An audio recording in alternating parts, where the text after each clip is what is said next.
आइए हमारे साथ कार्यक्रम में शामिल हो रहे हैं इकिगाई एसेट मैनेजर होल्डिंग्स के फाउंडर और सीईओ पंकज टिब्रेवाल साहब। पंकज सर, गुड मॉर्निंग, बहुत बहुत स्वागत है आपका। धन्यवाद समय देने के लिए। पिछली बार आपसे मुलाकात हुई थी, माहौल बड़ा ख़राब था और आपने बहुत स्ट्रांगली और पूरे भरोसे के साथ कहा भी था कि अब आ गया है समय पैसा लगाने का और अब पोर्टफोलियो बनाना चाहिए। राय आपकी सही और सटीक साबित भी हुई। पहले तो उसके लिए कॉम्प्लीमेंट्स। बताएं सर, अब क्या व्यू है इन लेवल्स पर बाजार पर आपका? अनिल जी, अगर देखें तो लास्ट एक महीने में हम जोमो टू फोमो में गए हैं। मार्च में सब बोल रहे थे जॉय ऑफ मिसिंग आउट, और अप्रैल में अब वो है फियर ऑफ मिसिंग आउट। और हमने एक बहुत स्ट्रॉन्ग रिबाउंड देखा अप्रैल के महीने में। जैसे ही थोड़ी सी इंडिकेशन आने लगी कि वॉर डी एस्केलेट हो रहा है, थोड़ा सीज फायर के न्यूज आने लगे, तो मार्केट एकदम वेल पोजिशन था टू सी दैट रिबाउंड। हमें लगता है कि पहली बार हुआ एटलीस्ट 26 साल में, अनिल जी, मेरे करियर में, कि हम क्राइसिस में हमने देखा कि mid and small caps, specially broader markets ने लार्ज कैप्स को आउट परफॉर्म किया। चाहे वो फरवरी का महीना था या मार्च के क्राइसिस के महीने में, हमने देखा कि निफ्टी ज्यादा गिरा but mid and small caps कम गिरे। और इस बार रिबाउंड में भी हम देख रहे हैं कि ब्रॉडर मार्केट काफी स्ट्रेंथ दिखा रहा है कंपेयर टू निफ्टी। तो हमारा यही मानना है कि नेक्स्ट 12 से 18 महीने साइकिल चेंज हो रही है। जो 18 महीने के हमने प्राइस और टाइम करेक्शन देखा था, वो एक ग्लोबल इवेंट जो ईरान वॉर है उसके साथ कहीं ना कहीं खत्म होता है।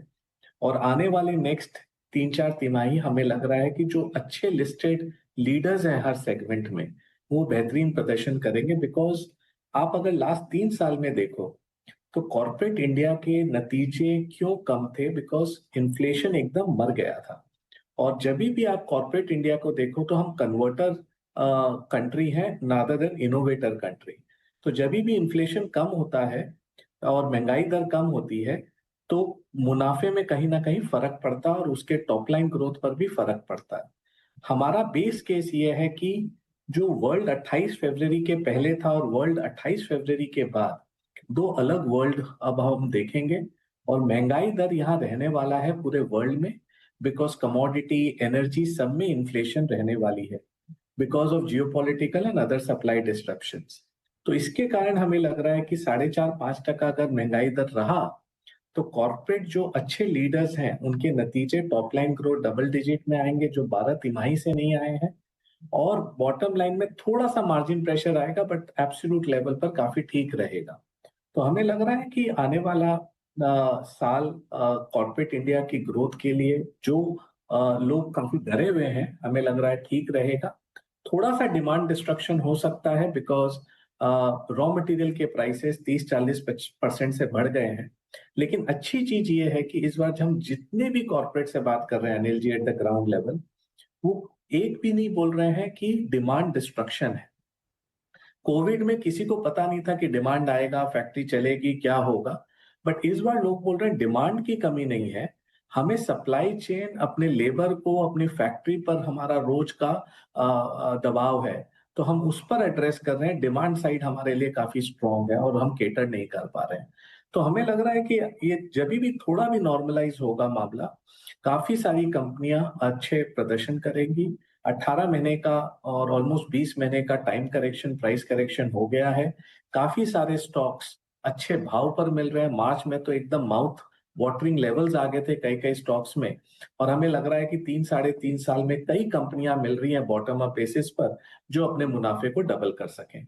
तो हमारा व्यू काफी कंस्ट्रक्टिव है आने वाले नेक्स्ट 12-18 महीने के लिए ब्रॉडर मार्केट पर। तो ये आपके लिए पूरा बाजार पर एकदम प्रॉपर एनालिसिस, राय, डायरेक्शन भी पंकज सर की तरफ से आती हुई और मुश्किल समय में ही अगर आप एक पोर्टफोलियो बनाएंगे तो फ़ायदा होगा भी। अब पोर्टफोलियो इस तरह के माहौल में कैसा बनाना चाहिए, क्योंकि अलग अलग थीम्स होती हैं, अलग अलग सेक्टर्स होते हैं, कुछ ग्लोबल मार्केट से, ग्लोबल माहौल से प्रभावित होने वाले, कुछ लोकल से। सो आप कैसे स्ट्रक्चर करते हैं सर? तो अनिल जी, हमारा बेस केस है कि महंगाई दर रहने वाला है। ओके। जो लास्ट 10-15 साल हमने देखा कि चाइना लोएस्ट कॉस्ट प्रोडक्शन करके वर्ल्ड को डिफ्लेशन दिया था, वो कहीं ना कहीं अब बिहाइंड है। और आने वाले समय में इन्फ्लेशन पूरे वर्ल्ड में रहने वाला है बिकॉज हर कंट्री का ट्रस्ट दूसरे कंट्री पर कम है। और वो अपने रिसोर्सेज को इनवर्ड लुकिंग अपना प्रोटेक्ट करना चाहते हैं। और इसके कारण आप देखोगे कि डिस्ट्रप्शन बीच बीच में आते रहेंगे कई कई मेटल्स में, और उसके कारण महंगाई दर थोड़ी ऊपर रहने वाली है। और अगर वो रहा तो जो चीज लास्ट 10 साल में काम किया था, जो स्ट्रैटेजी पोर्टफोलियो कंस्ट्रक्शन, हो सकता है आने वाले 3-4 साल में काम ना करे। और आपको ये मार्केट इंडिकेट कर रहा है। जस्ट एक एग्जांपल देता हूं। आप यूएस में मैग्निफिसेंट सेवन, जो अमेजॉन, गूगल, एनवीडिया, ये पूरे जो मैग्निफिसेंट सेवन पैक को देखिए, लास्ट 1 साल में अब वो एसएनपी को अंडर परफॉर्म कर रहे हैं। और 2 साल के पूरे टाइम फ्रेम में खाली 2 स्टॉक्स हैं जो आउट परफॉर्म कर रहे हैं, बाकी 5 स्टॉक अंडर परफॉर्म कर रहे हैं। और पैसा कहाँ बन रहा है? एनर्जी में, कमोडिटीज में, डिस्क्रिशनरी में, कहीं कहीं थोड़ा सा डिफेंसिव में। अगर आप स्टेपल्स देख लें, वहां पैसे बन रहे हैं जहां ग्रोथ आ रही है। तो हमारा मानना है कि आने वाले समय में, और लास्ट 12-15 महीने से अगर अनिल जी आपको याद हो, हम कमोडिटीज के बारे में काफी बुलिश हैं। हमें लग रहा है कि ये एक सुपर साइकिल में है, और आने वाले 3-4 साल में कमोडिटी स्टॉक्स या हार्ड एसेट्स आपके पार्ट ऑफ पोर्टफोलियो होना चाहिए। सेकेंड, हमें लग रहा है कि केमिकल्स का नया साइकिल स्टार्ट होने वाला है, और उसके 2 कारण है कि मोस्ट केमिकल कंपनीज इंडिया में चाइना का काफी कॉम्पिटिटिव प्रेशर था। हमारा मानना है कि चाइनीज युआन रुपी के अगेंस्ट 20% अप्रिशिएट कर गया है, और लॉजिस्टिक कॉस्ट डबल हो गया है। प्लस चाइना धीरे धीरे जो छोटी एंड लोअर एंड मैन्युफैक्चरिंग है उसको वोकेट कर रही है, और उसका नतीजा ये था कि 1 अप्रैल से उन्होंने 300 आइटम पर एक्सपोर्ट रिबेट हटा दिया, जिसमें काफी सारे केमिकल के प्रोडक्ट्स भी हैं। तो हमें लग रहा है इंडियन मैन्युफैक्चरर्स काफी कॉम्पिटिटिव हो जाएंगे, और चाइनीज का जो कॉम्पिटिटिव प्रेशर था कि कोई भी भाव पर बेच रहे थे, वो कहीं ना कहीं बिहाइंड है। और आने वाले समय में अगर क्रूड ऊपर रहा, तो ये सारे डेरिवेटिव्स हैं जो क्रूड के ही रहते हैं, और वो भी ऊपर में रहेंगे। तो जो भी B2B बिजनेसेस हैं, चाहे वो केमिकल्स हो, मैन्युफैक्चरिंग हो, वो काफी अच्छा करना चाहिए। ये सेकेंड स्पेस है। थर्ड में हमें लगता है कि प्राइवेट सेक्टर बैंक्स बहुत सस्ते हो गए हैं। किस दिन हमने देखा था कि एचडीएफसी बैंक और एसबीआई के मल्टीपल्स ऑलमोस्ट सेम हो जाएंगे? अगर 5 साल पहले कोई बोलता तो हंस देता था। लेकिन आज प्राइवेट सेक्टर बैंक्स के मल्टीपल काफी ठीक हो गए, और हमें लग रहा है कि जैसे ही working capital demand, loan growth आ रही है, तो पीएसयू बैंक्स जो लास्ट 3 साल रिटेल में बहुत कंपटीशन लेके आए थे, अब उनका ध्यान कॉर्पोरेट लोन की तरफ जाएगा, और प्राइवेट सेक्टर बैंक की कॉम्पिटिटिव इंटेंसिटी कम होगी। उसके कारण उनका ग्रोथ बेटर हो सकता है। तो प्राइवेट सेक्टर बैंक्स ठीक है। फोर्थ, हमें लग रहा है पूरा जो ऑटोमोबाइल और प्रिसिशन इंजीनियरिंग वाला पैक है, वो मल्टी डेकेडल वाला स्टोरी है, और इसमें हमें लूज नहीं करना चाहिए। जस्ट एक स्मॉल एग्जांपल देता हूं अनिल जी। एक एयरक्राफ्ट बनाने में 4.5 लाख पार्ट्स लगते हैं, और बोइंग और एयरबस दोनों के सप्लायर बेस करीबन 16,000-17,000 ग्लोबली है। इंडिया में जो अप्रूव्ड वेंडर बेस है, वो करीबन खाली 20,000 पार्ट सप्लाई कर रहे हैं। 4.5 लाख पार्ट में 20,000 पार्ट। दोनों कंपनियां चाहती हैं कि आने वाले समय में इंडिया उनके लिए हब बने सप्लाई चेन का, और ये 20,000 अप्रूव पार्ट 80 से 1 लाख हो जाए। और इसके कारण जो ग्रोथ आएगी काफी सारी कंपनियों में, वो काफी माइंड ब्लोइंग रहेंगे, और काफी कंपनियां अच्छा काम कर रही हैं।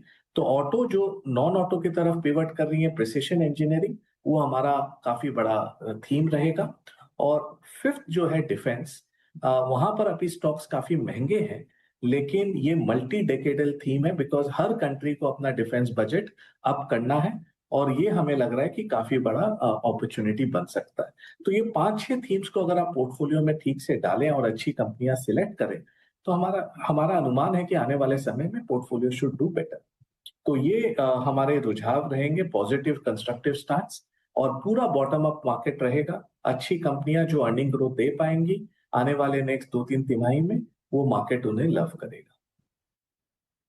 तेजी के बाद अब स्टॉक स्पेसिफिक अप्रोच रखें, कुछ बेहतरीन थीम्स और स्टोरीज बताई हैं पंकज सर ने, जहां पर आप कर सकते हैं फोकस, और एक बढ़िया पोर्टफोलियो आपको धीमे धीमे बनाना चाहिए, ताकि अगले 2-3 सालों में एक अच्छी कमाई आप कर सके इक्विटी मार्केट से। बहुत बहुत धन्यवाद पंकज सर, समय दिया आपने, और पूरे विस्तार से बाजार के डायरेक्शन पर आपने हमें राय भी दी। आइए बढ़ते आगे।